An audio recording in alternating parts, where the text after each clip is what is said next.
Welcome to my channel. मेरो च्यानलमा तपाईहरुलाई स्वागत छ। म चाहिँ आज हाम्रो गाउँमा म सेखुवा भन्ने गाउँमा छु र आज चाहिँ म तपाईहरुलाई आज धेरै दिन पछाडी 1 महिना पछाडी आएको अनि घरको हालत यस्तो रहेछ। अलिअलि सफा गरे, पानी फर्काएर ल्याए अनि पुरै घाँस पलाएको रहेछ। यसरी अब यो चाहिँ भोलितिर सफा गर्छु। अनि आज चाहिँ म एउटा आरी बोकेर अब आलु खन्नु जाँदैछु। आलु खनेर चाहिँ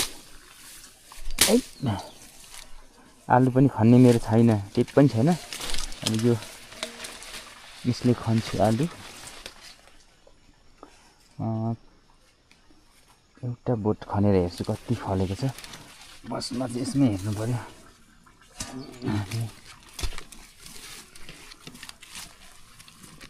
मसँग चाहिँ कोदाली पनि छैन, किनभने म भर्खर बसेको धेरै समय पछाडी यी आलुहरू यस आलु कति फल्छ के हो। मैले 2वटा गरामा आलु रोपेको छु।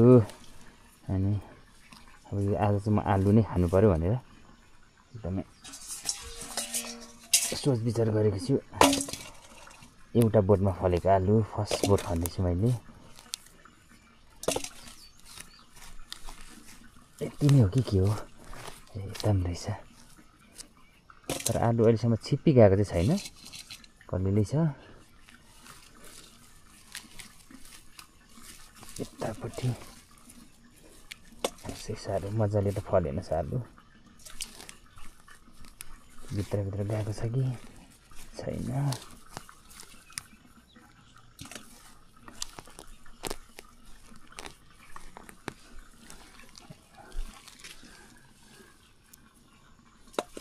त्यस्तो राम्रो गरी फलेन आलु। म अर्को बोटमा हेर्छु।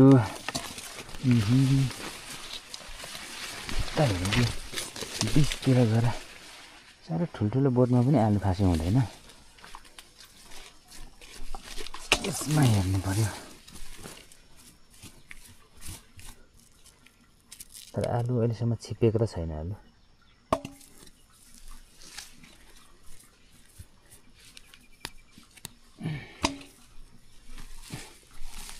यसमा पनि के फले जस्तो छ आलु त।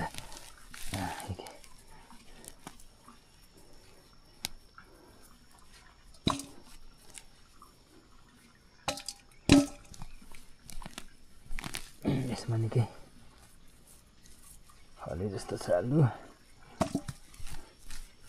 एक्लै छु, धेरै पनि खाँदैन, यतिको पुग्छ आज। भोलि चाहिँ म यहाँ पनि यति नै हो भनेपछि लगभग अब 2 बोट खन्दाखेरि यति फलो भनेपछि यतिले म अगाउँछु। अब आलु यति ठुल्ठुलै छ। आजको मेरो खाना चाहिँ यही हो। आजलाई म यति नै गर्छु। अब उसिनेर पकाएर खान्छु।